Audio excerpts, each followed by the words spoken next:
சரவண ஜோதியே நமோ நம. வாழ்க வையகம், வாழ்க வளமுடன். அனைத்து தமிழ் நெஞ்சங்களுக்கும் கனிவான வணக்கங்கள்.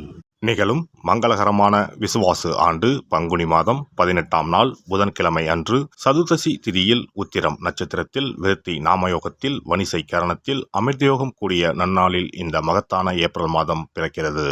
2026ஆம் ஆண்டின் 4வது மாதமான ஏப்ரல் மாதம் மிகவும் முக்கியத்துவம் வாய்ந்த மாதமாகும். இந்த மாதம் பல கிரக பெயர்ச்சிகள், சேர்க்கைகள், நட்சத்திர மாற்றங்கள் நிகழ இருக்கிறது.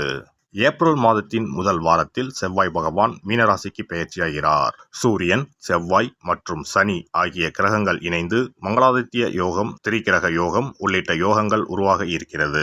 அதே போல சுக்கிர பகவான் ஏப்ரல் மாத தொடக்கத்தில் மேசராசியில் பெயர்ச்சியடைகிறார். மாத இறுதியில் ரிஷபராசிக்குள் பிரவேசமாகிறார். புதன் பகவான் ஏப்ரல் 11ஆம் தேதி மீனராசிக்குள் நுழைந்து சதுர்கிரக யோகத்தை உருவாக்குகிறார். ஏப்ரல் 14ஆம் தேதி சூரிய பகவான் மேசராசிக்கு பெயர்ச்சியடைந்து சுக்கிரனுடன் இணைந்து சுக்கிராதித்ய யோகத்தை உருவாக்குகிறார். ஏப்ரல் 17ஆம் தேதி சனி பகவான் உத்திரட்டாதி நட்சத்திரத்தின் 3ஆம் பாதத்தில் பிரவேசிக்கிறார். ஏப்ரல் 30ஆம் தேதி புதன் பகவான் மேசராசிக்குள் நுழைய இருக்கிறார். இந்த கிரகங்களின் அமைப்பினால் உங்கள் வாழ்வில் ஏற்படக்கூடிய சுப மற்றும் அசுப பலன்கள் என்ன என்பதனையும், அசுப பலன்கள் ஏற்படுமாயின் ராசிக்காரர்கள் செல்ல வேண்டிய கோவில் மற்றும் செய்ய வேண்டிய பரிகாரம் என்ன என்பதனை பற்றியும் விரிவாக காண்போம். பிறக்கப் போகும் இம்மாதத்தில் உங்கள் வாழ்வில் வளமும் நலமும் செல்வ செழிப்பும் பெற்று வாழ்வின் உயரிய நிலையை அடைய எல்லாம் வல்ல எம்பெருமானை வேண்டி விரும்பி கேட்டுக்கொள்கிறேன்.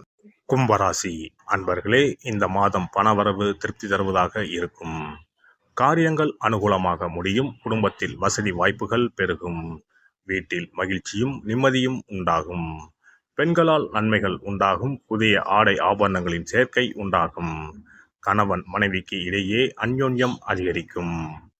வாழ்க்கை துணை வழி உறவினர்கள் வகையில் எதிர்பார்த்த உதவிகள் கிடைக்கும். உறவினர்களால் நன்மைகள் ஏற்படும். குடும்ப தேவைகள் ஒவ்வொன்றாக நிறைவேறும். தந்தை வழியில் எதிர்பார்த்த காரியங்கள் அனுகூலமாக முடியும்.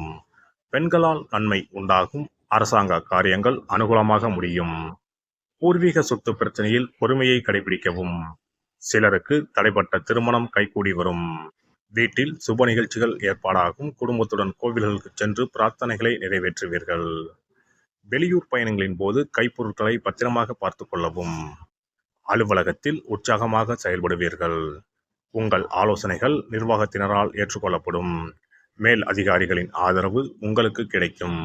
சிலருக்கு பதவி உயர்வு, ஊதிய உயர்வு போன்ற சலுகைகள் கிடைப்பதற்கான வாய்ப்பு உண்டு. சக ஊழியர்களிடையே உங்கள் செல்வாக்கு அதிகரிக்கும். தொழில் மற்றும் வியாபாரத்தில் லாபம் அதிகமாக கிடைக்கும். சக போட்டியாளர்களின் மறைமுக எதிர்ப்புகளை முறியடிப்பீர்கள். பங்குதாரர்களுடன் இணக்கமான சூழ்நிலை ஏற்படும். ஆனாலும் வியாபாரத்தை விரிவுபடுத்தவோ அல்லது புதிய முதலீடு செய்வதையோ கண்டிப்பாக தவிர்க்கவும். குடும்பத்தை நிர்வகிக்கும் பெண்களுக்கு மகிழ்ச்சி தரும் மாதமாக இருக்கும். குடும்பத்தில் உங்கள் ஆலோசனைகள் மற்றவர்களால் ஏற்றுக்கொள்ளப்படும். உறவினர்களும் உங்களுக்கு உதவியாக இருப்பார்கள். அக்கம் பக்கத்தில் இருப்பவர்களால் அனுகூலம் உண்டாகும். வேலைக்கு செல்லும் பெண்களுக்கு எதிர்பார்த்த சலுகைகள் கிடைக்கும். வியாழக்கிழமைகளில் ஆஞ்சநேயருக்கு துளசி தளத்தால் அர்ச்சனை செய்து வழிபடுவதும் மகான்களை தரிசிப்பதும் நன்மையை தரும். ஒரு முறையாவது குலதெய்வத்தையும் இஷ்ட தெய்வத்தையும் ஒரே நாளில் சென்று தரிசித்து வாருங்கள். கடன் பிரச்சனைகள் தீரும். குடும்பத்தில் மகிழ்ச்சி நிலவும். மன நிம்மதி உண்டாகும்.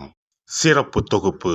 கண் திருஷ்டிகள் அகன்று தடைப்பட்டு கொண்டிருக்கும் காரியங்கள் நிறைவேற செய்ய வேண்டிய பரிகாரம் என்ன என்பதனை பற்றி காண்போம். வாழ்க்கையில் நல்ல நிலையில் இருந்தவர்கள் கூட திடீரென்று பொருளாதாரம் இழந்து மன கஷ்டங்களுடன் வாழும் நிலை ஏற்படும். இந்த நிலை எதனால் ஏற்பட்டது என்று ஆராய்ந்து பார்த்தால் பெரும்பாலும் அவர்களின் மீதான கண் திருஷ்டிதான் காரணமாக இருக்கும். கல்லடி பட்டாலும் கண்ணடி படக்கூடாது என்று சொல்வார்கள் அல்லவா, அது உண்மைதான். இது போன்ற பிறரின் பொறாமை கொண்ட கண் திருஷ்டியினால் பலரின் வாழ்க்கை சிரமத்திற்கு ஆளாக நேரிடும். இது போன்ற கண் திருஷ்டிகளிலிருந்து எப்படி தப்பிப்பது? இருக்கவே இருக்கிறது எளிதாக கிடைக்கும் ஊமத்தஞ்செடி. தெய்வ சக்தி நிறைந்த செடியாக கருதப்படும் ஊமத்தஞ்செடியின் காய், பூ, இலைகள் என அனைத்தும் தீய சக்திகள் விரட்ட பரிகாரத்துக்கு பயன்படுகிறது. பொதுவாக ஊமத்தம் காய்க்கு கெடுதலை அகற்றக்கூடிய சக்தி உண்டு. நம் வீட்டில் உள்ள எதிர்மறை சக்தியை அகற்றுவதற்கு ஊமத்தங்காய் தீபம் சிறந்த பரிகாரமாகிறது. தெய்வீக மகத்துவம் நிறைந்த ஊமத்தங்காய் மற்றும் பூவையும் எடுத்துக்கொள்ளுங்கள். வீட்டுக்கு அருகில் இல்லை என்றால் நாட்டு மருந்து கடைகளில் கிடைக்கும். இந்த 2 பொருட்களையும் மஞ்சள் தண்ணீரை கொண்டு நன்றாக கழுவி விடுங்கள். சிறிது நேரம் அவற்றிலுள்ள ஈரம் போக ஆறவிட்டு பிறகு அவற்றை ஒரு மஞ்சள் துணியில் குலதெய்வத்தை வேண்டி ₹1 நாணயத்தோடு சேர்த்து முடிந்து வீட்டின் நிலைப்படியில் கட்டி தொங்கவிடுங்கள். இந்த முடிச்சை வெள்ளிக்கிழமை அல்லது ஞாயிற்றுக்கிழமைகளில் தயார் செய்து வாசல் படியில் கட்டுவது சிறப்பு. தினமும் வீட்டில் தீபம் ஏற்றி காண்பிக்கும் போது இந்த முடிச்சுக்கும் காண்பிக்கவும்.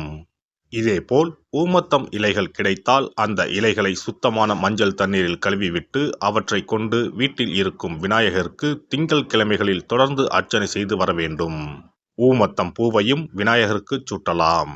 3 வாரங்கள் தொடர்ந்து திங்கள் கிழமைகளில் விநாயகருக்கு ஊமத்தை இலையால் அர்ச்சனை செய்து ஊமத்தம் பூவை சூட்டி வழிபட்டால் வீட்டில் உள்ள கெட்ட சக்தி நடமாட்டம் மற்றும் கண் திருஷ்டிகள் தீரும். ஊமத்தம் செடியும் சிவபெருமானுக்கு உகந்த இலை ஆகும். இந்த ஊமத்தங்காய் வைத்து சிவபெருமானுக்கு தீபம் ஏற்றி வழிபடுவதன் மூலம் நமது பிரச்சனைகளில் இருந்து எளிதாக விடுபட முடியும். முதலில் 2 ஊமத்தங்காய்களை எடுத்துக்கொள்ள வேண்டும். அவற்றின் மீது முட்கள் இருப்பதால் மிகவும் கவனமாக கையாள வேண்டும். ஊமத்தங்காயின் காம்பு பகுதிகளை வெட்டி கொண்டு கத்தியை பயன்படுத்தி ஊமத்தங்காயின் உள்ளே இருக்கும் விதை பகுதியை முழுவதுமாக நீக்கிவிட வேண்டும். பின்னர் 2 அகல் விளக்குகள் மற்றும் விளக்கு வைப்பதற்கான 2 தட்டுகளை எடுத்து சுத்தம் செய்து அவற்றிற்கு மஞ்சள் குங்குமம் போட்டு வைத்துக் கொள்ள வேண்டும். பின்னர் 2 தட்டின் மீதும் ஒவ்வொரு அகல் விளக்கை வைத்துக் கொள்ள வேண்டும். அதன் பிறகு எப்போதும் பூஜை செய்வதற்கு வைப்பது போன்ற வெத்தலைப்பாக்கு, பழம் போன்றவற்றை வைத்துவிட்டு 2 விளக்குகளையும் ஏற்றி சிவபெருமானை மனதார வேண்டிக் கொள்ள வேண்டும். எனக்கு இருக்கும் பிரச்சனைகள் அனைத்தும் தீர்ந்து இன்பமான வாழ்க்கை கிடைக்க வேண்டும் என வேண்டிக் கொள்ள வேண்டும். இந்த பூஜையை வெள்ளிக்கிழமை அன்று தொடங்கினால் தொடர்ந்து 9 வெள்ளிக்கிழமைகள் செய்ய வேண்டும். ஊமத்தங்காயின் மீது எவ்வாறு முட்கள் இருக்கிறதோ அதுபோல நமது வாழ்க்கையில் இருக்கும் முட்கள் போன்ற பிரச்சனைகளை அவை தீர்த்து வைக்கின்றன. இந்த பூஜையை நாம் தொடர்ந்து செய்து வருவதால் நம் மீது இருக்கும் கண் திருஷ்டிகள் அகன்றுவிடும். தீராத துயரங்கள் தீர்ந்துவிடும். பணம் நகை நம்மிடம் பெருகி வரும். சிலருக்கு கையில் சுத்தமாக பணம் இருக்காது. வறுமை தாண்டவமாடும். கடன் தொல்லையால் கஷ்டப்படுவார்கள். பண பிரச்சனையில் சிக்கி கொண்டிருப்பவர்கள் இந்த தீபத்தை ஏற்றினால் 3 வாரங்களில் நல்ல பலனை பெற முடியும்.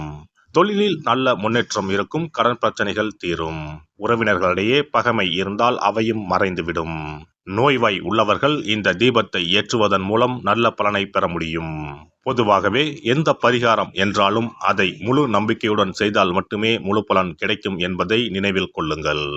எல்லாம் வல்ல இறையருளால் நீங்களும் உங்கள் அன்பு குடும்பமும் உடல் நலம், நீலாயுள், நிறை செல்வம், உயர் புகழ், மெய்ஞானம் ஓங்கி வாழ்க வளமுடன்.